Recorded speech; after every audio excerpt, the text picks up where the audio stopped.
É uma honra estar aqui. É um privilégio fazer parte desta linda conferência. Esse auditório está muito bonito.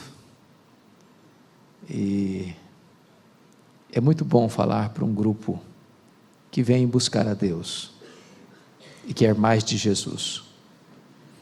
Eu não tenho outro assunto para tratar a não ser esse mesmo. Então convido você para abrir sua Bíblia comigo no Evangelho de Cristo, conforme o relato de João, no capítulo 1. João, capítulo 1.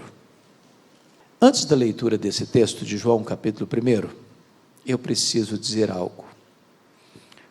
Os estudiosos afirmam, e eu penso que eles têm razão, que o Evangelho de João é a obra literária mais importante da literatura mundial. Nenhum livro jamais foi tão traduzido para outros idiomas e traduzido para tantas línguas e tão largamente distribuído como o Evangelho de João. Já passam de 4 bilhões de exemplares.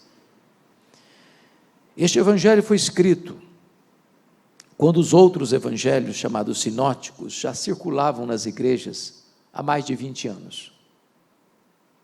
Este Evangelho foi escrito quando os apóstolos, todos exceto João, obviamente, já estavam mortos. E mortos pelo viés do martírio. Este Evangelho foi escrito no final do 1º século para defender a fé cristã de um ataque frontal, de uma heresia perniciosa, que quase devasta a igreja nos 3 primeiros séculos. Uma heresia chamada de gnosticismo, uma espécie de concubinato entre a fé judaica e a filosofia grega. Vocês sabem que, embora o Império Romano tenha dominado o mundo, mas o Império Romano jamais dominou o campo das ideias. O pensamento grego continuou prevalecendo. E um dos pilares do pensamento grego é o chamado dualismo. Dentro da ideia grega, a matéria que você pega, tange, é essencialmente má. E o espírito, essencialmente bom. Em virtude desse pensamento, os gregos negavam doutrinas essenciais do cristianismo, como a criação, a encarnação e a ressurreição. Para a mente grega era impossível que Jesus fosse Deus e homem ao mesmo tempo. Porque se ele tinha um corpo como homem, ele tinha. E o corpo é físico, tangível, material, e ele é. E se para a cabeça deles a matéria era essencialmente má, então Jesus não podia ser essencialmente bom. Se ele não podia ser essencialmente bom, ele não podia ser Deus. Logo, já no final do 1º século, começa a se negar a doutrina da divindade de Cristo.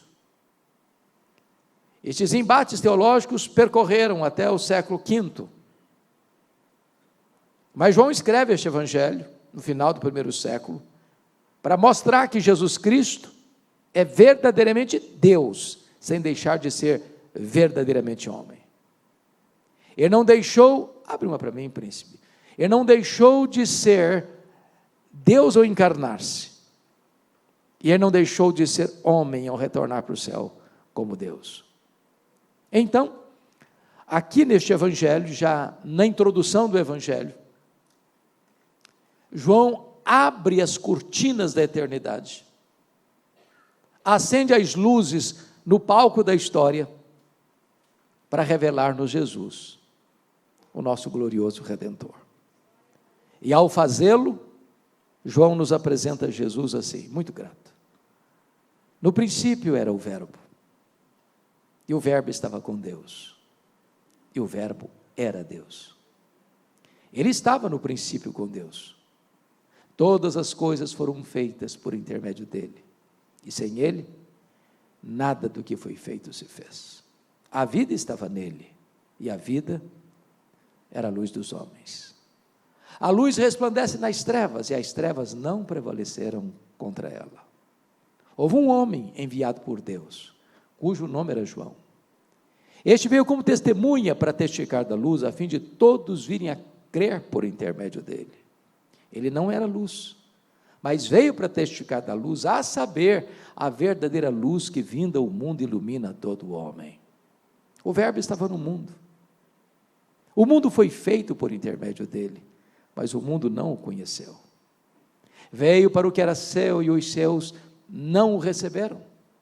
Mas a todos quantos o receberam, deu-lhes o poder de serem feitos filhos de Deus, a saber, aos que creem no seu nome, os quais não nasceram do sangue, nem da vontade da carne, nem da vontade do homem, mas de Deus. E o Verbo se fez carne e habitou entre nós, cheio de graça e de verdade. E vimos a sua glória, glória como do unigênito do Pai. Amém. Quando João abre então as cortinas da eternidade para revelar-nos Jesus, ele quase nos tira o fôlego já de começo, quando ele diz: no princípio era o Verbo. Vocês que têm uma noção refinada da língua portuguesa, percebem aí que o verbo ser não está no pretérito perfeito. Ele não diz que no princípio foi o verbo, mas está no pretérito imperfeito. No princípio era o verbo. Isso significa que quando tudo teve um princípio, e a Bíblia diz que no princípio criou Deus os céus e a terra, o verbo já existia. Portanto, o verbo preexiste ao princípio, ao começo, à criação, ao tempo. Se o verbo preexiste ao princípio, significa que ele é eterno.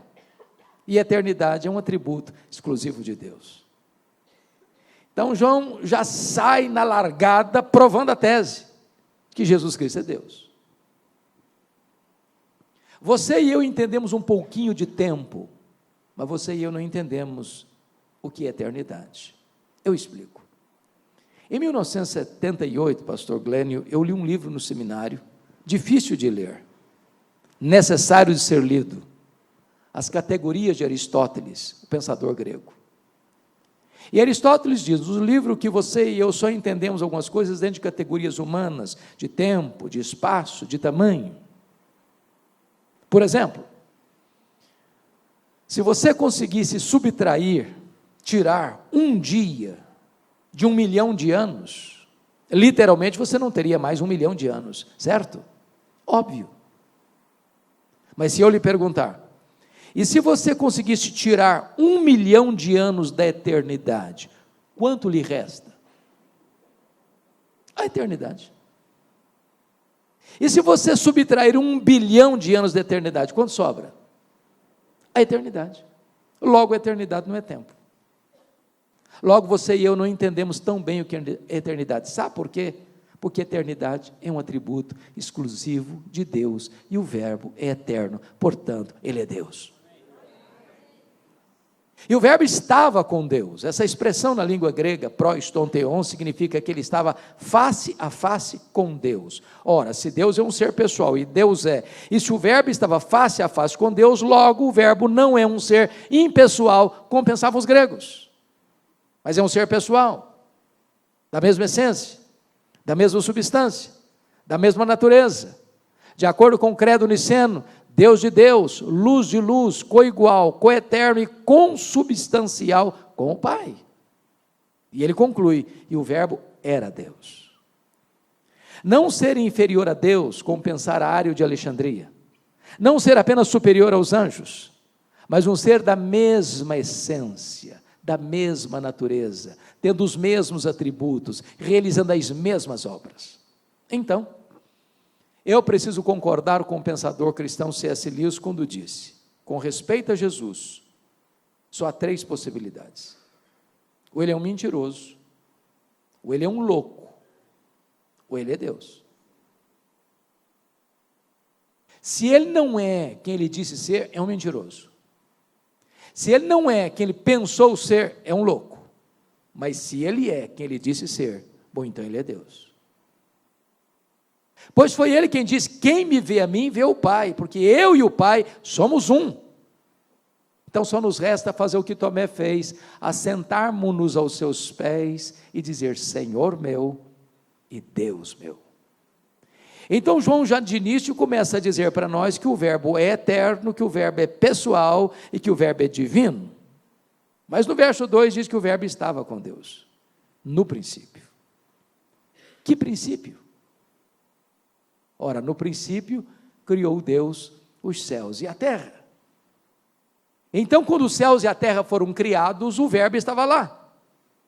Mas não estava lá passivamente, porque o verso 3 diz que todas as coisas foram feitas por intermédio dele, e sem ele nada do que foi feito se fez. Isso é espantoso, porque esta verdade magna põe o machado da verdade na raiz de algumas ideologias, ou pensamentos, ou teorias humanas, muito populares nos meios acadêmicos. Por exemplo, esse versículo reprova a ideia de que a matéria é eterna, como pensavam os gregos. Não, a matéria não é eterna. A matéria foi criada, porque eterno só Deus o é. E foi criada pelo nosso glorioso Redentor. Sem matéria pré-existente, ele criou todas as coisas, ele chamou à existência as coisas que não existiam. Segundo, esse versículo derrota a ideia de que o mundo veio à existência por geração espontânea. Perdoe-me da expressão, o mundo não pariu a si mesmo. O mundo foi criado, e criado pelo nosso glorioso Redentor. Ele não passou a existir por iniciativa própria, independente, de moto próprio. Não, ele foi chamado à existência, ele foi criado. Terceiro, esse versículo reprova a ideia de que o mundo é resultado de uma mega explosão cósmica. A ideia da teoria do Big Bang. Isso porque o caos não pode produzir o cosmos, nem a desordem pode produzir a ordem. Seria mais fácil eu acreditar que se eu lançasse no ar 1 bilhão de letras, elas caíssem como uma grande enciclopédia, do que eu acreditar que uma mega explosão casual produziu esse universo tão vasto, tão insondável, com leis tão precisas, com movimentos tão harmônicos. Eu posso até lhes garantir que é preciso ter mais fé para ser um ateu do que para ser um crente. Pensem comigo. Nós estamos no planeta Terra. Foi o acaso que nos deixou aqui? Foi uma explosão casual que nos deixou aqui? Na verdade, nós estamos rigorosamente onde deveríamos estar. Se nós estivéssemos mais perto do Sol, nós morreríamos queimados. Se nós estivéssemos mais longe do Sol, nós morreríamos congelados. Não foi uma explosão que nos deixou aqui, foram as mãos do nosso glorioso Redentor. Pense comigo na Lua. Vocês sabem que a Lua é a faxineira do planeta Terra. Não houver a Lua com as suas fases, não haveria as marés dos oceanos. Se não houvesse as marés dos oceanos, as nossas praias se encheriam de lixo e a vida seria impossível no nosso planeta. Não foi o acaso, nem uma explosão casual que deixou a Lua na sua órbita. Foram as mãos do nosso glorioso Redentor, porque todas as coisas foram feitas por intermédio dele, e sem ele nada do que foi feito se fez. Mas este versículo reprova a tese de que o mundo é fruto de uma evolução de milhões e milhões de anos. Hoje, a Igreja Presbiteriana do Brasil está comemorando exatamente hoje 163 anos. Pois nesse mesmo ano que o nosso missionário pioneiro Ashbel Green Simonton pisou aqui no Brasil, Charles Darwin, em 1859, publicava em Londres o livro A Origem das Espécies. De lá para cá, essa chamada teoria da evolução tem sido ensinada nas escolas, desde o ensino fundamental ao pós-doutorado, como uma verdade científica. Falta-lhes, entretanto, a evidência das provas. Criacionismo não é artigo de fé. Criacionismo é artigo de ciência. Criacionismo não é artigo de religião. Criacionismo é artigo de ciência. O que você e eu cremos pela fé não é que o mundo foi criado, mas é que o mundo que foi criado por Deus. Isso é artigo de fé. Então, irmãos amados, não há nada mais importante para a igreja de Cristo do que parar e refletir quão grandioso é o nosso glorioso Redentor. Quem Ele é, quão grande Ele é, quão majestoso Ele é, quão digno de honra e glória Ele é. Quando o profeta Isaías está escrevendo sobre Ele, porque é um texto messiânico, a partir do capítulo 40, ele vai descrevê-lo com linguagem eloquente, vívida, dizendo: este é aquele que mede as águas na concha da sua mão. Pense comigo no Pacífico, no Atlântico, no Índico, no Mediterrâneo, nos mares, nos rios, nas fontes. Vá aqui no Atlântico e tente esvaziá-lo com um baldinho. Veja quanto tempo você vai levar. Pois o seu glorioso Redentor mede as águas na concha da sua mão. O seu glorioso Redentor pesa o pó das montanhas em balança de precisão. O seu glorioso Redentor mede os céus a palmos. O seu glorioso Redentor espalha as estrelas no firmamento, e por ser forte em força e grande em poder, quando as chama pelo nome, nem uma só delas vem a faltar. O seu glorioso Redentor olha para as grandes potências econômicas e militares da terra, para as grandes nações, e considera todas elas como um pingo que cai num balde, como um pó numa balança de precisão, como um vácuo, como nada, como menos do que nada, pois este é o seu glorioso Redentor. Agora pergunte para um astrônomo, qual é o tamanho deste universo que ele mediu a palmos? Pergunte. Se ele for honesto na resposta, ele vai dizer assim: eu não sei. Mas quando ele diz eu não sei, ele não está confessando uma ignorância absoluta. Ele está dizendo que um homem, por mais robusto que seja o seu conhecimento, ou por mais peregrina que seja a sua capacidade intelectual, ele é capaz de afirmar categórica e insofismavelmente qual é o exato tamanho do universo, até porque isso é uma matéria em aberto e em estudo ainda. Porém, o que eles já conhecem e afirmam é que o nosso universo tem mais de 93 bilhões de anos-luz de diâmetro. E o que significa isso? Significa que se você voasse a velocidade da luz, 300 mil quilômetros por segundo, nessa velocidade, você demoraria mais de 93 bilhões de anos para ir de uma extremidade à outra do universo. Pois não há um centímetro desse universo onde o nosso glorioso Redentor não possa dizer: eu criei isso aqui, eu sou dono disso aqui, isso aqui me pertence.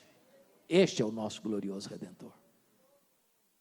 Pergunte a um astrônomo quantas estrelas existem. Sabe qual é a resposta dele? Eu não sei. Mas o que eles já sabem e afirmam é que há mais estrelas no firmamento que todos os grãos de areia de todas as praias e desertos do nosso planeta. Vá um dia à praia, encha a concha da sua mão, leve para casa, bote numa tábua de vidro e tenha a pachorra, a paciência de contar quantos grãos de areia você coloca na palma da sua mão ou na concha da sua mão. Eu fui fazer isso nas férias agora, de janeiro. Eu vou fazer esse teste. E comecei a contar 1, 2, 50, 100, 200, 300, eu parei. Eu não tinha contado ainda o dedo. Pois há mais estrelas no firmamento que todos os grãos de areia, de todas as praias e desertos no nosso planeta. E notem, o nosso glorioso Redentor não apenas criou todas elas, ele batizou cada uma delas pelo nome. E por ser forte em força e em poder, quando a chama pelo nome, nenhuma só delas vem a faltar. Este é o nosso glorioso Redentor. Todas as coisas foram feitas por intermédio dele, e sem ele, nada do que foi feito se fez. Até o século passado, nós estávamos pasmos com a grandeza insondável do macro-universo. Hoje, já estamos boquiabertos com a grandeza insondável do micro-universo. Por exemplo, se eu fosse naquele vaso de plantas tão lindo, tão muito bem decorado, e pela distância, parece-me que é natural. E é mesmo. Tudo é natural, nada de artificial. É assim que eu gosto. Se eu conseguisse arrancar uma folha daquela, eu não vou fazê-lo. Uma folha daquela, por mais tenra e delgada, é mais complexa do que a cidade de Londrina. Se você for hoje na geladeira e pegar um ovo, e quebrá-lo numa frigideira, a gema é mais complexa que qualquer máquina que o homem jamais inventou. Dr. John Wilson, catedrático de Harvard, uma das maiores autoridades em oftalmologia no mundo, diz que você e eu temos em torno de 10 milhões de fios duplos encapados em cada um dos nossos olhos, e se não for assim, haveria um curto-circuito e nós ficaríamos cegos. Dr. Marshall Nirenberg, prêmio Nobel de Biologia, fez uma das mais fantásticas descobertas no século passado. Ele descobriu que você e eu somos um ser programado geneticamente, computadorizadamente programados. Ele descobriu que você e eu temos em torno de 60 trilhões de células vivas no nosso corpo. Descobriu mais, que em cada uma dessas células você tem 1,70 m de fita DNA, onde estão gravados e computadorizados todos os nossos dados genéticos, a cor dos nossos olhos, a cor da nossa pele e o nosso temperamento. Se você espichar a fita DNA do seu corpo, você terá 102 trilhões de metros de fita DNA no seu corpo. Você terá 102 bilhões de quilômetros de fita DNA no seu corpo, dá para dar diversas voltas do sistema planetário. Você conseguiria empacotar na cabeça de um alfinete todos os dados genéticos de todos os mais de 8 bilhões de habitantes do planeta. Dr. Loy vai afirmar mais tarde que códigos de vida não se originam espontaneamente, códigos de vida não se originam de uma explosão cósmica, códigos de vida não se originam de uma evolução de milhões e milhões de anos, códigos de vida foram plantados em você pelo Deus Todo-Poderoso, Criador dos céus e da terra, e este é o nosso glorioso Redentor. Todas as coisas foram feitas por intermédio dele, e sem ele nada do que foi feito se fez. Mas chegamos ao verso 4 e João quase nos tira o fôlego de novo, quando ele diz assim: a vida estava nele, e a vida era a luz dos homens. O que significa isso?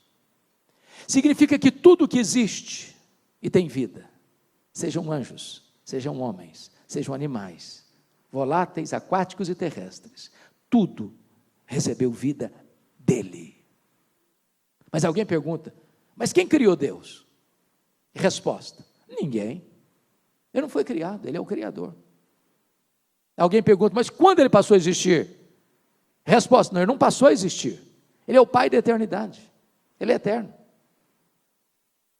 O simples fato de você e eu estarmos aqui nesta conferência, nesta noite, é uma prova irrefutável que ele existe, porque a Bíblia diz: nele vivemos, nos movemos e existimos, ele quem nos dá a vida, a respiração e tudo mais. Se ele fechar a torneira do oxigênio, você e eu caímos e viramos pó. Ele quem mantém a sua vida. Dele procede a vida, seja física, biológica, sobretudo a vida espiritual. É dom dele, é presente dele, é projeto dele. Mas agora João vai nos dizer que ele é a luz, e a luz resplandece nas trevas, e as trevas não prevaleceram contra ele. Isso para mim é maravilhoso, sabe por quê? Eu nunca vi, nem aqui ninguém jamais vi, jamais verá, em qualquer lugar ou em qualquer tempo, a luz ter medo das trevas. Por menor que seja a luz, e por mais trevosa que seja a treva, quando a luz chega, a treva tem que ir embora. Em outras palavras, não tem páreo para Jesus. Onde ele chega, chega a verdade. Onde ele chega, chega a cura. Onde ele chega, chega a libertação. Onde ele chega, chega a redenção. Onde ele chega, as trevas precisam bater em retirada, porque ele é a luz, e a luz prevalece nas trevas, e as trevas não prevalecem contra a luz. Louvado seja o Senhor. Eu disse para vocês, no começo, que João escreveu este evangelho para provar uma tese. Qual tese? Jesus Cristo é verdadeiramente Deus. Até aqui, ele provou essa tese de duas maneiras. Primeiro, ele é Deus porque tem os mesmos atributos de Deus. Ele é eterno, ele é pessoal, ele é divino, ele é autoexistente. Segundo, ele é Deus porque ele realiza as mesmas obras de Deus. Ele é o Criador, ele é o doador da vida, ele é o preservador da vida. Agora, se isso é verdade, e é, eu preciso lhe dizer algo. Você não pode ficar neutro em relação a Jesus. Eu vou usar um paradoxo aqui. E o paradoxo é este: você é escravo da sua liberdade. Valho-me do livro A Ética da Decisão para mostrar esse paradoxo. E o autor ilustra isso da seguinte maneira: você, como uma pessoa dentro de uma canoa, rio abaixo, à beira de um abismo, você precisa tomar uma decisão, necessariamente. Ou você pula da canoa e nada até a margem, ou você rema e ancora a canoa num lugar seguro, ou você finge que não tem abismo pela frente e fica deitado dentro da canoa até ser esmagado pela fúria das águas. Só uma coisa você não pode deixar de fazer, é tomar uma decisão. Sabe por quê? Você é escravo da sua liberdade. Talvez você está aqui hoje, dizendo o seguinte: bom, eu estou aqui e não estou tomando decisão nenhuma. Aliás, não quero tomar decisão nenhuma. Pensando melhor, eu estou indeciso. Bom, eu preciso lhe dizer que a indecisão é uma decisão. A indecisão é a decisão de não decidir. Mas com respeito a Jesus, isso é impossível. Foi ele quem disse: quem não é por mim, é contra mim. Quem comigo não junta, espalha. É por isso que a partir de agora, do verso 6, João vai nos apresentar 3 decisões em relação a Jesus. A primeira delas está nos versos 6 a 9. Houve um homem enviado por Deus, cujo nome era João. Este veio como testemunha para testificar da luz, a fim de todos irem a crer por intermédio dele. Ele não era a luz, mas veio para testificar da luz, a saber, a verdadeira luz que vindo ao mundo ilumina todo homem. Quem é esse João? Quem é esse homem? A Bíblia diz que depois de 400 anos de silêncio profético, veio a palavra de Deus a João, filho de Zacarias, no deserto. E ele percorreu toda a circunvizinhança do Jordão, pregando batismo de arrependimento para a remissão de pecados. E as multidões fluíram para ouvi-lo. Os fariseus, os saduceus, os publicanos, os soldados. E diz Lucas que de repente, dentre essa multidão, aliás, não dentro da multidão, mas toda a multidão, diz o texto, passou a cogitar algo. Porventura, você, João, não é o próprio Cristo? E esta pergunta beija os ouvidos de João Batista com a voz aveludada como o sibilo da serpente. Jogaram a isca venenosa para ele. Quiseram colocá-lo num pedestal. Mas João foi absolutamente categórico em afirmar: eu não sou o Cristo, eu vim preparar o caminho para ele chegar.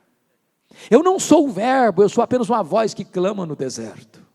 Eu não sou a luz, eu aponto para ele e digo: esta é a verdadeira luz que vindo ao mundo ilumina todo homem. Eu não sou o cordeiro, eu aponto para Jesus e digo: eis o cordeiro de Deus que tira o pecado do mundo. Eu não sou o noivo, eu sou apenas o amigo do noivo. Eu na verdade batizo com água, mas aquele que vem depois de mim é mais poderoso do que eu, e ele vos batizará com o Espírito Santo e com fogo. Eu não posso sequer desatar as correias das suas sandálias, não sou digno para isso. Por isso eu tenho um lema de vida: convém que ele cresça e que eu diminua. A decisão de João Batista é essa: eu quero dar toda a glória a Jesus, porque qualquer glória dada a outrem é glória vazia, é vanglória, é idolatria. Toda a glória pertence ao Senhor. Nunca queira receber a glória que só pertence a Jesus. A segunda decisão, meus amados, está aí nos versos 10 e 11. O verbo estava no mundo, o mundo foi feito por intermédio dele, mas o mundo não o conheceu. Veio para o que era seu e os seus não receberam. Eu chamo a sua atenção para um ponto muito curioso no verso 10. Por favor, leia o texto. Eu pergunto a vocês agora: quantas vezes a palavra mundo aparece no texto? Verso 10, quantas vezes? 3 vezes. No grego é a mesma palavra, cosmos, cosmos, cosmos. Mas notem que num único versículo, uma mesma palavra aparecendo 3 vezes, cada vez que ela aparece, ela tem um significado diferente.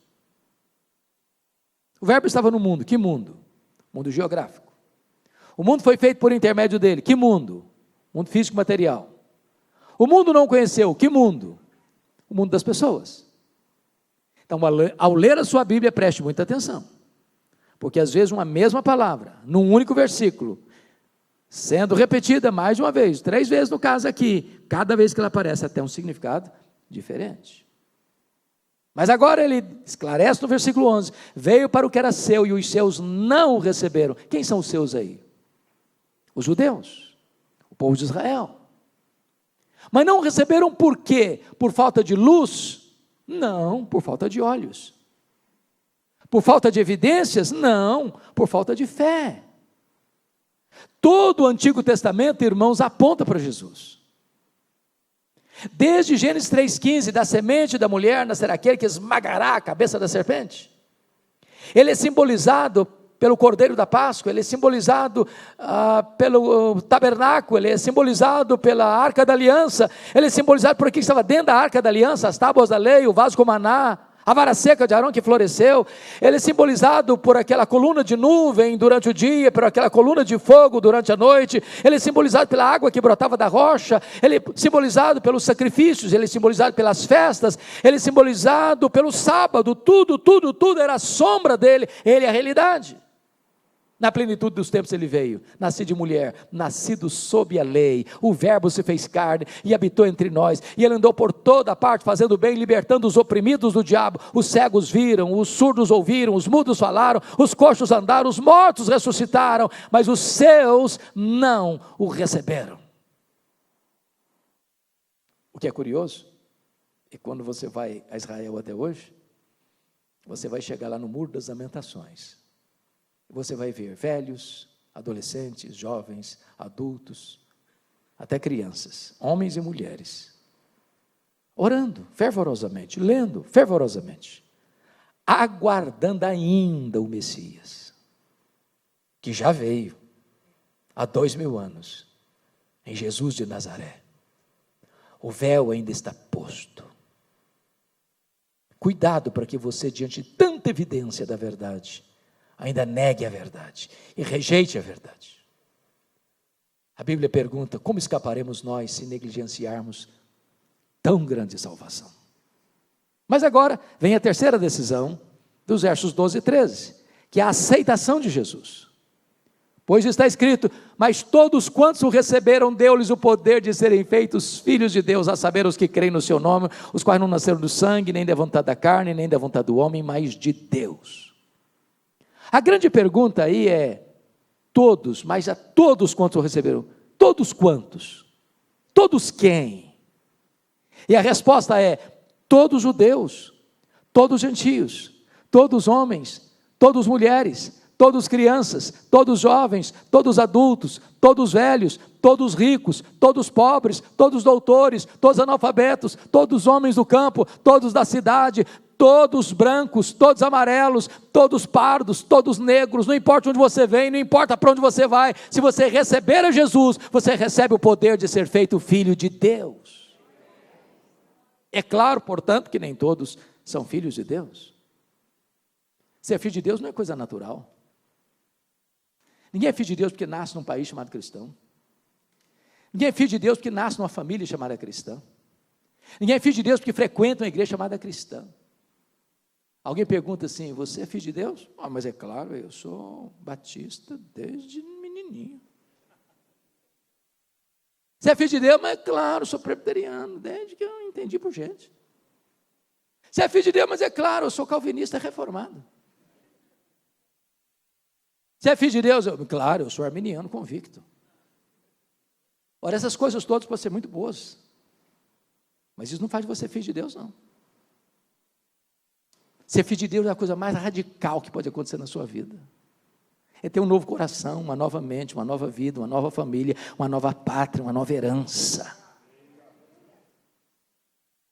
Bom, mas João não quer que ninguém saia daqui hoje com alguma confusão acerca do que significa ser filho de Deus. Então, vai explicar no versículo 13. Primeiro, os quais não nasceram do sangue. O que significa isso? Ser filho de Deus não é algo hereditário. Não é.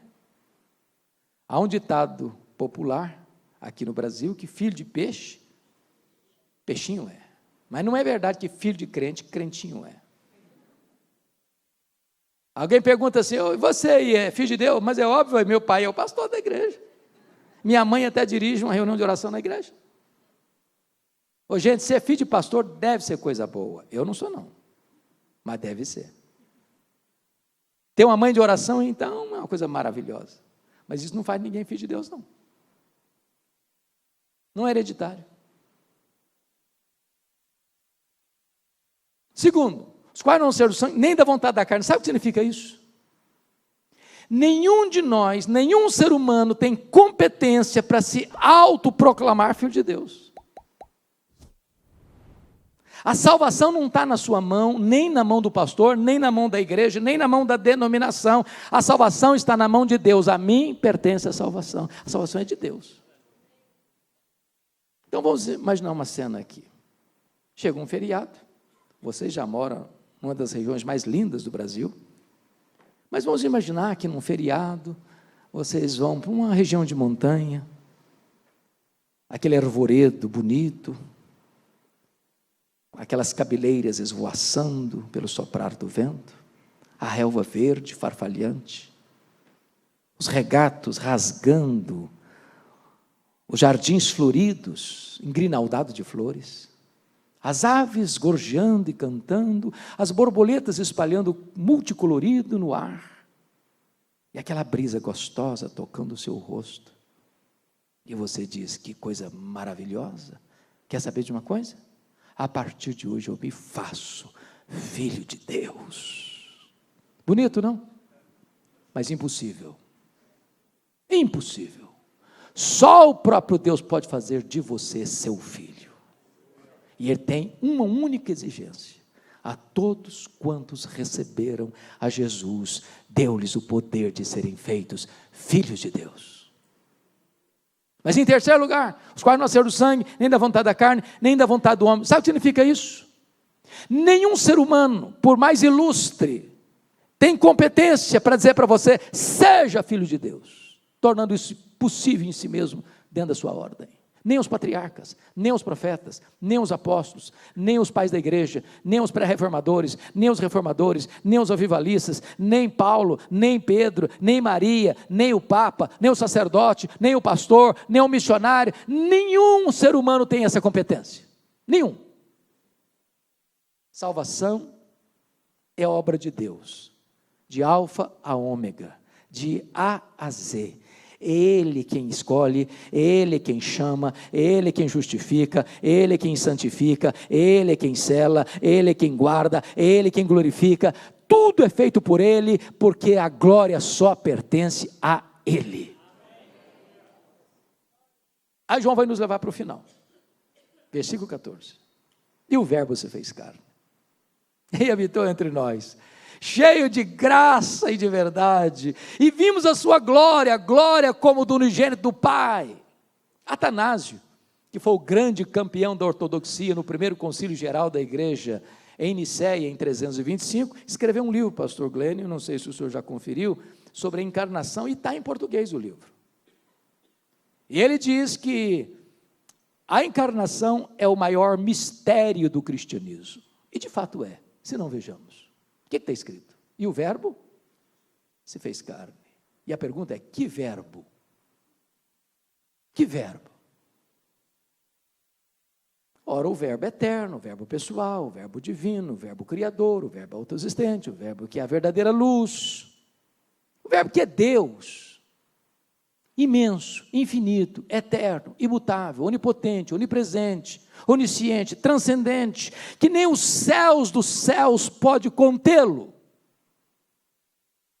Agora, diz o texto que o verbo se fez carne, e diz Paulo que ele a si mesmo se esvaziou, não foi esvaziado, ele se esvaziou. E ele foi se esvaziando, e se esvaziando, e se esvaziando, e se esvaziando, e se esvaziando, e se esvaziando, a ponto de transformar num zigoto, num embrião, num feto, num bebê, que nasceu de uma virgem, enfaixada em panos, colocado num coxo de animal, onde os animais comiam, manjedoura. Aquele bebê é o Criador do universo, transcendente, que nem os céus dos céus pode contê-lo. Mas ele não veio para ficar longe de nós, sentindo nojo de nós, ele veio para ficar entre nós. Ele vestiu pele humana, ele calçou as sandálias da humildade, ele pisou o nosso chão, ele comeu o nosso pão, ele bebeu a nossa água, ele sentiu a nossa dor, ele chorou a nossa lágrima, ele carregou sobre o seu corpo no madeiro os nossos pecados, ele morreu pelos nossos pecados, segundo as Escrituras, foi sepultado e ressuscitou, segundo as Escrituras, para a nossa justificação. Ele voltou para o céu, ele derramou o Espírito Santo, ele está assentado no trono como nosso sumo sacerdote, grande advogado, e ele vai voltar pessoalmente, visivelmente, audivelmente, repentinamente, inesperadamente, inescapavelmente, gloriosamente, para buscar a sua igreja. Louvado seja o seu nome. Mas ele não veio para nós cheio de justiça e juízo. Ele nos fulminaria. Nos fulminaria. Se ele viesse cheio de justiça e juízo. Sabe o que a Bíblia diz? Que o melhor de nós, sabe o quê? As nossas justiças não passam de trapos de imundície. É muito constrangedor eu explicar isso, mas eu vou fazê-lo. Sabe o que significa trapo de imundícia? Literalmente, é o absorvente que a mulher usa e descarta e joga no lixo. O melhor de nós é isso aí. Então baixa a bola. Baixa a bola. Para com esse negócio de narizinho empinado. Mas ele veio cheio de graça e verdade. E nos apanhou sujos, contaminados, depravados, condenados, mortos nos nossos delitos e pecados. Ele nos deu vida, Ele nos limpou, Ele nos lavou, Ele nos transformou, Ele nos libertou, Ele nos fez membros da família de Deus e nos fez assentar nos lugares celestiais, acima de todo principado e potestade. E diz o texto, que vimos a sua glória, como do unigênito do Pai.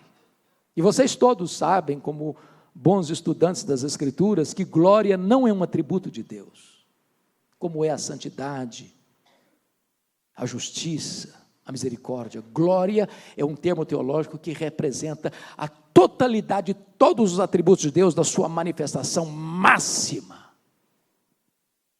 Quando Deus mandava um profeta lá no Velho Testamento, via de regra ele apontava para algum atributo específico de Deus. Isaías enfatizou a santidade, Amós enfatizou a justiça, Oséias enfatizou a misericórdia, mas quando Jesus veio, ele não veio para enfatizar aquele atributo, ele veio para revelar Deus na sua plenitude. Sabe por quê? Ele era a exata expressão do ser de Deus, ele era o resplendor da glória, nele habitou corporalmente toda a plenitude da divindade, e ele pode dizer, quem me vê a mim, vê o Pai, porque eu e o Pai somos um.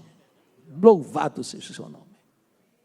Então João prova que ele verdadeiramente é Deus.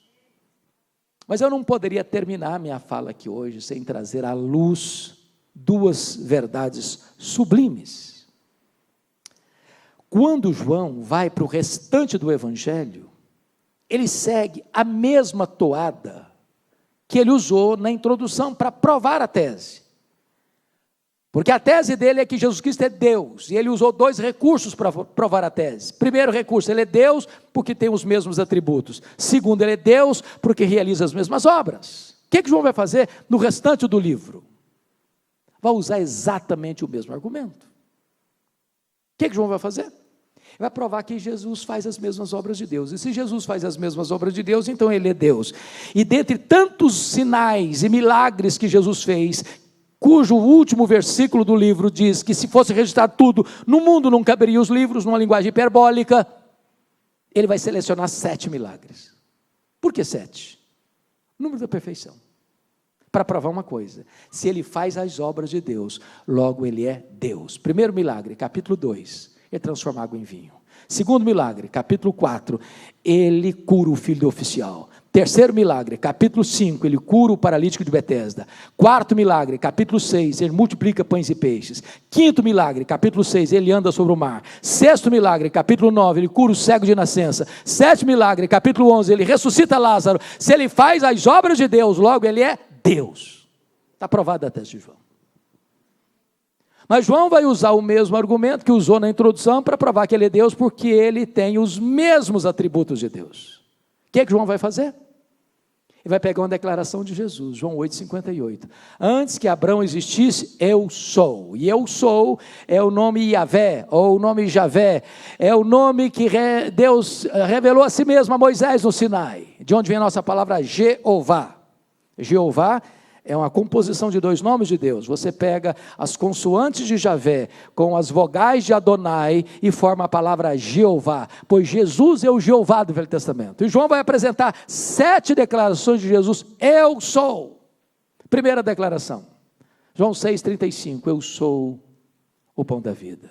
Segunda declaração, João 8,12, eu sou a luz do mundo. Terceira declaração, João 10,9, eu sou a porta. Quarta declaração, João 10,11, eu sou o bom pastor. Quinta declaração, João 11,25, eu sou a ressurreição e a vida. Sexta declaração, João 14,6, eu sou o caminho e a verdade e a vida. Sétima declaração, João 15,1, eu sou a videira verdadeira. Se Jesus tem os mesmos atributos de Deus, logo ele é Deus, está provada a tese de João. Mas a segunda coisa que eu não posso deixar de compartilhar com vocês, eu encerro aqui, é que para mim há um grande mistério a ser revelado aqui, para entendermos. Dessas 7 declarações, eu sou, eu sou, eu sou, uma delas Jesus compartilha com a igreja. Por exemplo, João 8,12 ele diz, eu sou a luz do mundo. Mas em Mateus 5,14 Jesus diz, vós sois a luz do mundo.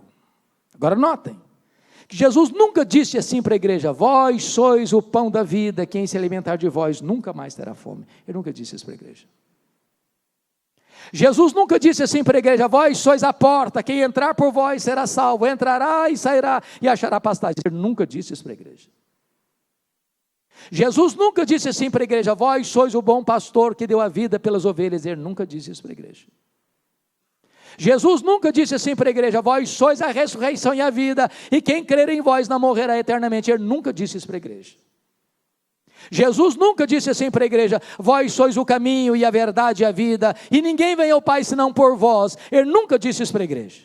Jesus nunca disse assim para a igreja, vós sois a videira verdadeira. Ele nunca disse isso para a igreja. Mas Jesus diz, eu sou a luz do mundo, e Jesus disse, vós sois a luz do mundo. Como entender esse mistério? Para explicar esse mistério, me permitam 2 perguntas. A primeira delas, o sol brilha? E a resposta é sim, o sol brilha. Por que o sol brilha? Porque o sol tem luz própria. Sabe por que Jesus brilha? Porque ele é o sol da justiça. Ele é a verdadeira luz que vinda ao mundo ilumina a todo homem. Segunda pergunta, a lua brilha? E a resposta é sim, a lua brilha. Mas como a lua brilha? A lua não tem luz própria. A lua só brilha na medida em que ela reflete a luz do sol. Entendamos agora, a igreja não é luz do mundo na mesma medida que Jesus é luz do mundo. A igreja não tem luz própria. A igreja só é luz do mundo na medida em que ela reflete a luz de Jesus, a verdadeira luz que vinda ao mundo ilumina todo homem. Então, sabe qual é o papel desta igreja? De todos nós que estamos buscando em primeiro lugar o reino de Deus, é sairmos pelas ruas, pelas praças, pelas avenidas, pelas escolas, pelas universidades, pelos hospitais, pelo comércio, pela indústria, pelos campos, levando esta luz, deixando essa luz brilhar, a verdadeira luz que vindo ao mundo ilumina a todo homem. A Ele, Jesus, a honra, a glória e o louvor, agora e pelos séculos eternos. Amém.